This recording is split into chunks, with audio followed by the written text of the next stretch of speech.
मुल्क के फैसले होते हैं। तो मैं 2010 में पहली बार इलेक्ट हुआ था कम्यून में के लिए, और स्टॉकहोम जो है आपको कुछ कह सकते हैं कि वो ये होगा क्या कहते हैं कम्यून का सूबा, कम्यून की पार्लियामेंट, उसके बाद आप कह लें कि ये सूबाई असम्बली कह लें जिसको सेकंड लेवल कहते हैं। तो उसका मैं इसमें इलेक्ट हुआ था और कम्यून में भी इलेक्ट हुआ था। तो जब मैं लांसटिंग स्टॉकहोम लांसटिंग के लिए इलेक्ट हुआ था तो उसमें मेरी दो ड्यूटीज़ थी। एक था जिसे कहते हैं वोट सीरियस है södra स्टॉकहोम, यानी कि स्टॉकहोम का जो आधरा हिस्सा था साउथ से लेके आप कह लें मेरबरा प्लासन उससे आगे लेकर आगे फिर एंड तक नीकफान तक, उसके जितने हस्पताल हैं, वोट सेंट्रल हैं, उसके जितने डिसीजन होते थे, सारे बजट हम 10-12 बंदे इलेक्ट हुए थे उधर से जो बजट का वो सारे डिसीजन लेते थे। उसके बाद फिर कम्यून में फिर मैं आप काफ़ी लोगों को पता है कि ABF बूशर का साल है उसका, यहाँ पे मैं सदर रहा हूँ तकरीबन 6 साल और वाइस सदर रहा हूँ मैं 1 साल। तो 7 साल ABF बूशर का साल है। जिनको पता है ABF बूशर का सालन का कि ABF की क्या किस टाइप की एक्टिविटी है। उसके बाद अभी पिछले 3-3.5-4 सालों से मैं हूँ वाइस प्रेसिडेंट södra energi जो है वो पूरे आधे स्टॉकहोम में तकरीबन 3 लाख घरों के लिए बिजली प्रोड्यूस करती है। और उसके बाद जो हमारे घरों में हीटिंग आती है ना, ये जो गर्मी आती है, हीटिंग वो हीटर लगे हुए हैं, और जो गर्म पानी आता है, तो södra energi जिसका मैं वाइस प्रेसिडेंट हूँ वो ये चीज़ें प्रोड्यूस करती है। हमारी 3 फैक्ट्रीज़ हैं, 250-300 वर्कर्स हैं, और उसके बाद जो हमारी टर्नओवर है तकरीबन 1.25 बिलियन 1.5 बिलियन तक पहुँच जाती है। तो ये मेरी ड्यूटीज़ रही हैं पिछले सालों से, और मेरी जो एम्बिशन भी इस लेवल से ऊपर नहीं रही। जब मैंने इलेक्ट हुआ था फिर लांसटिंगेट यानी कि जो सेकंड पार्लियामेंट है, तो उसी पीरियड में मैंने अपनी लॉ फर्म भी स्टार्ट की थी 2 साल पहले। तो मुझे उस वक्त अंदाज़ा हो गया था 2 साल के बाद कि मैं दोनों चीज़ें साथ लेकर नहीं चल सकता। या तो मैं ज़रा टाइम लगाऊंगा अपनी वकालत पर, या फिर मैं ज़रा टाइम लगाऊंगा अपनी सियासत पर। तो उस वक्त मैंने डिसाइड कर लिया था कि मैंने ब्रेक लेनी है सियासत से।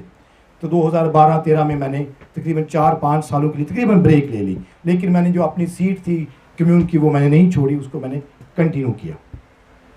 तो अब ये है कि अब मैं उस मुकाम पे पहुंच चुका हूं कि मैं समझता हूं कि मेरे पास ज़्यादा टाइम है सियासत को देने के लिए। और सोशल डेमोक्रेट नहीं क्यों?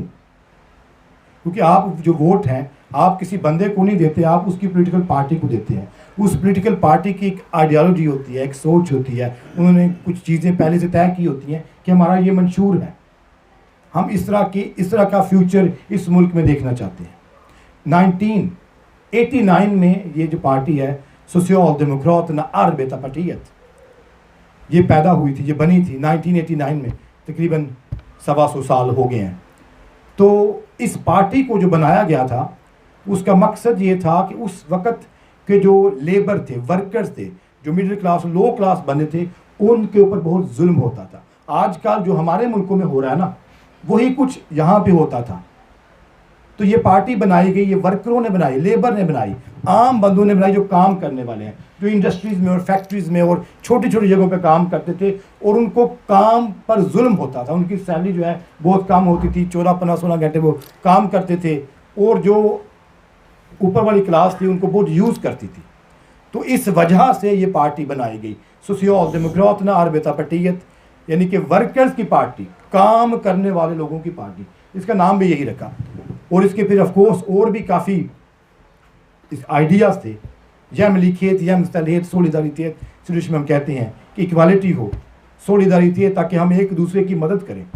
ये बेसिक जो है वो कॉन्सेप्ट था। औरतों के हकूक़ के बारे में ये इस पार्टी ने बहुत काम किया। औरतों का जो वोट दिया, आज से तकरीबन 100 साल हो गए जब इस मुल्क ने औरतों को वोट देने का फ़ैसला किया था। उसके बाद फिर ये स्टेट बनी एक वेलफेयर स्टेट।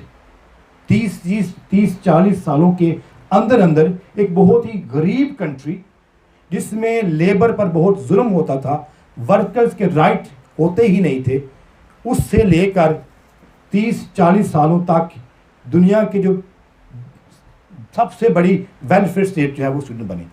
और आज आपको पता है कि दुनिया के जब आप कामयाब मुल्कों का नाम लेते हैं, कामयाब मुल्कों का, तो स्वीडन जो है वो पहले मुल्कों में होता है। स्वीडन, नॉर्वे, डेनमार्क, उसके बाद जो है स्वीडन, नॉर्वे, डेनमार्क हो गया, उसके बाद कनाडा, उसने स्वीडन का जो मॉडल है अडॉप्ट किया। जब मैं स्टॉकहोम यूनिवर्सिटी में लॉ पढ़ता था, ये भी 8 से 10, 12, 14-15 साल पुरानी बात है, उस वक़्त हमारे विजिटर आते थे जापान, साउथ कोरिया और दूसरे मुल्कों से, जो यहाँ आके उनके जो सियासतदान होते थे, हफ्ता 2 हफ्ते, महीना आके यहाँ पे स्टडी करते थे कि यहाँ का वेलफेयर सिस्टम कैसे अडॉप्ट हुआ और कैसे बना। आज आप देखें कि दुनिया के कौन से ममालिक हैं जहाँ पे सबसे बेस्ट एजुकेशन सिस्टम है, स्वीडन टॉप में मिलेगा। जब आप देखेंगे कि कौन से वो मुल्क हैं जहाँ पे लोगों, मर्द और औरतों की जो सैलरी में जो डिफरेंस है सबसे कम कहाँ पर है, वो स्वीडन में है, आपको मिलेगा। आप ये टॉप मुल्कों में नज़र आएंगे। जहाँ का हेल्थ केयर सिस्टम, आप बीमार होते हैं, आप अस्पताल जाते हैं, वो आपको वेलकम करते हैं। ये सारी जो सोच है ना कि जो पूरा वेलफेयर सिस्टम है पूरी सब के लिए इक्वली वो अवेलेबल हो, ये सोशल डेमोक्रेट ना इस पॉलिटिकल पार्टी की सोच से ही बना।